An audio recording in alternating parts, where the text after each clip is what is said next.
Lucrecia, la hija del Papa de 15 años, poseía un rostro angelical asombroso, que hacía que la gente se postrara ante su santidad, pero por sus venas corría la sangre diabólica de la violencia y el libertinaje, constantemente maltratada por su esposo. La inocente Lucrecia, mimada por su hermano como un ángel, no solo mantuvo una relación ilícita con un palafrenero, desafiando toda ética y moral, sino que también influyó en el palafrenero, para que atacara a su esposo Giovanni. Lucrecia hizo que el palafrenero manipulara la silla de montar, causando que su esposo se fracturara un hueso, para que todos tuvieran algo de paz. Y si te hiciera azotar por tu maldad, nunca lo harías. ¿Estás segura? Sí, de eso estoy segura. El palafrenero quedó cautivado por Lucrecia, dispuesto a traicionar a su amo por ella. Al día siguiente, Giovanni cayó del caballo mientras cazaba, fracturándose la pierna en el acto. Al ver esto, Lucrecia apenas pudo contener la risa. Después de esto, Giovanni, con la pierna rota, para recuperarse, tuvo que dormir solo en una pequeña enfermería. No solo no podía salir a cazar durante el día, sino que por la noche tampoco tenía fuerzas para atormentar a Lucrecia, permitiendo a Lucrecia disfrutar de meses de tranquilidad. Pero Lucrecia no se detuvo ahí. Astutamente fingió ser atenta y comprensiva, aplicando medicinas a su esposo. Aunque estas medicinas aparentaban aliviar el dolor, en realidad retrasaban la recuperación de Giovanni.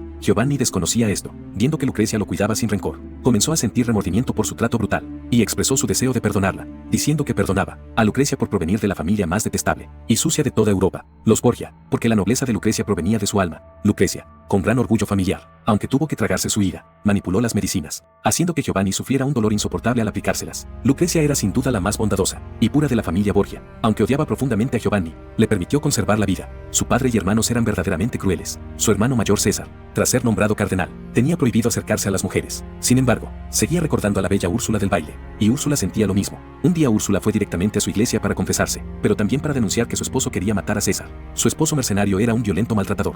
Aquel día en la boda de Lucrecia, solo porque César había hablado con ella unas palabras, el mercenario insultó a César sin contenerse, diciendo que había traído a una prostituta al banquete, insultando a la madre de César. Tras ser reprendido por César, juró vengarse, lo que motivó la denuncia de Úrsula. César no estaba interesado en la venganza del mercenario, solo quería cortejar a Úrsula, en un espacio relativamente privado. Ambos dejaron de ocultar sus sentimientos, besándose a través de la rejilla del confesionario, sintiendo la respiración cálida del otro. César quería más, pero Úrsula lo detuvo, creyendo que debían mantener la decencia. Esto dejó a César con deseo insatisfecho. Realmente se había enamorado de Úrsula. No quería someterla como antes hacía con otras, pero ver a Úrsula sufrir maltrato le causaba un dolor insoportable. Su madre, notando que su siempre prudente hijo mayor había caído en las redes del amor y sufría por él, lo animó a ser valiente por amor, diciéndole que algunas cosas, una vez perdidas, nunca vuelven. La intención de su madre era que compitiera justamente, pero la sangre de César era violenta. Como cardenal de la iglesia, tras obtener de Úrsula el paradero del mercenario, César lo asesinó en un camino, arrojando su cuerpo a un río de corriente rápida. Después, César pasaba cada día con Úrsula, diciéndole que debían aprovechar cada momento juntos, antes de que el mercenario regresara.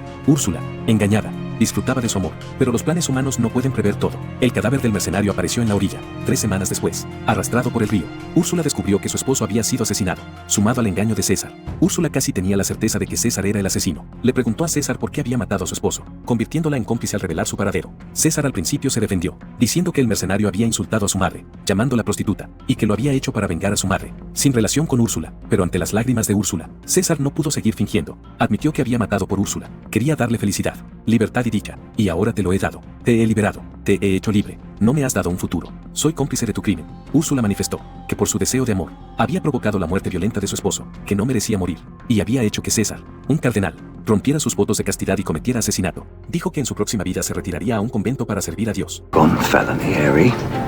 A feint to their left. I can see no left. All right. The army fills the whole horizon. Úrsula finalmente tomó los hábitos, terminando su relación con César. César solo podía donar dinero al convento de Úrsula, vislumbrándola brevemente al entregar las donaciones, sin poder hacer nada más. La partida de Úrsula, aunque hizo que César respetara las normas por un tiempo, pronto volvió a ser contaminado por la suciedad de la familia Borgia. Un niño de 10 años en su día de boda, esperaba feliz la llegada de su novia, pero la novia mantenía relaciones con su hermano mayor. Durante el acto, usaban lenguaje vulgar, burlándose del novio, su hermano menor, llamándolo tonto. En la infame familia Borgia, si Rodrigo y los demás eran hipócritas, Juan era indiscutiblemente un verdadero villano. Apenas se podía encontrar algo positivo en él. Frente a la invasión del ejército francés, Rodrigo, buscando aliados políticos, suplicaba a todos por alianzas matrimoniales, esperando usar a Juan para conseguir aliados. Pero Juan criticaba constantemente a sus posibles prometidas, declarando que solo se casaría con hijas legítimas de reyes, que le dieran derechos de sucesión real, considerando a las demás indignas. Esto enfurecía a Rodrigo hasta rechinar los dientes. Le dijo directamente a Juan que su enemigo Della Rovere había establecido una alianza preliminar con Francia. Francia ayudaría a Dado Rovere a convertirse en papa, y Della Rovere coronaría al rey francés como rey de Nápoles, ayudando a Francia a ocupar Nápoles. Ambos tenían sus propios intereses, y rápidamente llegaron a un consenso. Solo esperaban que las pruebas de los nuevos cañones tuvieran éxito, y el ejército francés avanzaría directamente hacia Roma. Los nuevos cañones estaban diseñados principalmente para batallas campales. 2 proyectiles unidos, disparados juntos, tenían un poder devastador. Las tropas que se interpusieran serían completamente destrozadas. Una verdadera arma de destrucción masiva en el campo de batalla. Francia alegaba querer recuperar sus territorios en Nápoles, pero en realidad también tomaría Roma en el proceso. Ahora, solo los estados del norte de Italia se interponían en el camino de Francia. Rodrigo planeaba usar la diplomacia y las amenazas para persuadir a estos estados, para que no permitieran el paso a Francia. El gobernante del ducado de Milán, el duque de Milán, había usurpado el poder, encarcelando al legítimo heredero, abusando de él y suplantando su identidad. Como duque de Milán, Rodrigo envió mensajeros al duque de Milán, diciendo que si no permitía el paso a Francia, reconocería su legitimidad como duque.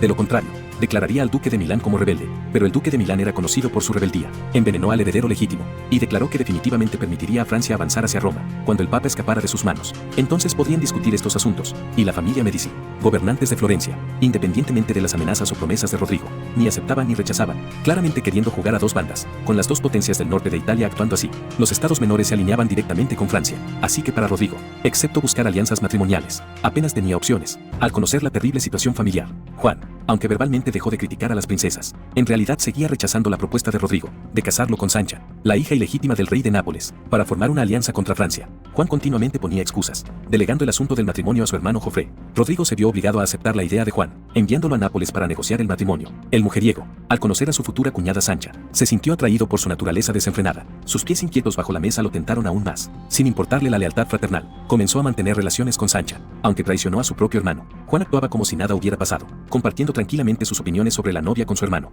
Sus padres y César pronto se dieron cuenta de que Juan había dormido con Sancha. Le advirtieron en privado que Sancha sería la esposa de Joffre y debían terminar su relación, pero era evidente que Juan no escuchaba. La boda de su hermano hizo a Lucrecia la segunda persona más feliz, pues finalmente encontró la oportunidad de volver a casa. Los hermanos, separados durante meses, corrieron emocionados uno hacia el otro, expresando cuánto se habían extrañado. César preguntó preocupado por la situación de su hermana. Lucrecia, consciente de su delicada situación, evitó responder, diciendo que hablarían después de la boda de Joffre. Su rostro mostraba un notable deterioro, lo que hizo que César pensara en Úrsula, preguntándose si ella también sufría así. César se entristeció por su amor perdido, mientras Lucrecia lo observaba en silencio. Los hermanos se acompañaban mutuamente sin palabras. Días después, finalmente llegó la boda de su hermano. Viendo a la bella novia, Lucrecia pareció recuperar su antigua vivacidad, haciendo bromas juguetonamente, que en realidad reflejaban sus verdaderos sentimientos. Realmente no le agradaba su cuñada, sin razón alguna, solo por intuición femenina. Si tuviera que dar una razón, pensaba que Sancha era una libertina, y Sancha no la decepcionó. En su noche de bodas, además de su nuevo esposo, también estaba su hermano Juan, con quien ya mantenía relaciones. Los hombres y mujeres de la familia Borgia parecían estar cegados por las apariencias de la vida, disfrutando del placer y hundiéndose en él,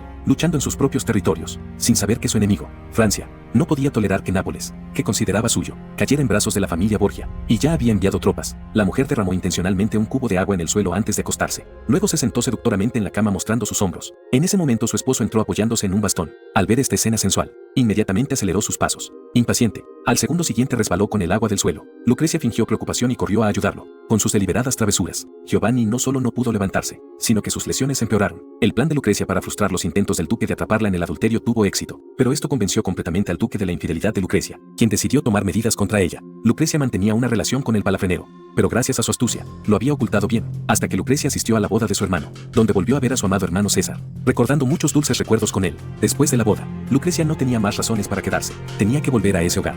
Durante su breve estancia con su hermana, César notó sus cambios. En sus ojos, antes inocentes y románticos, ya no brillaba la luz de antaño. ¿Dónde está mi joven? Hermana escondida. Soy la esposa del señor de Sforza. Hermano, ¿cómo podía Lucrecia seguir siendo inocente? La Lucrecia de antes, tratada por su padre y hermanos como mercancía, intercambiada por beneficios con todos, donde el mayor beneficio era su muerte. Ante la persistente preocupación de su hermano, Lucrecia le dijo a César que no se preocupara. Su sacrificio tenía valor. Al menos mantenía neutral al ejército de la familia Sforza. Ya no eres una niña. Hermana, no lo perdonaré, por eso había una razón para mi matrimonio. Hermano, recuérdamela. Ante el cuestionamiento de su hermana, César sintió un dolor insoportable y abandonó el lugar en silencio. Al regresar a casa, Lucrecia extrañaba cada vez más a su hermano, así que usaba al palafrenero como sustituto, añorando diariamente a su hermano. Los fuertes ruidos despertaron a Giovanni, que se recuperaba abajo. Se levantó furioso de la cama, siguiendo los sonidos. Gracias a la ayuda de una sirvienta, Lucrecia y el palafrenero en el piso de arriba no fueron descubiertos, pero Giovanni comenzó a sospechar. Al día siguiente, Giovanni tanteó a Lucrecia, diciéndole que su pierna ya estaba curada y quería cumplir con sus deberes maritales. Lucrecia no tenía razón para negarse, y tuvo que aceptar la petición de Giovanni,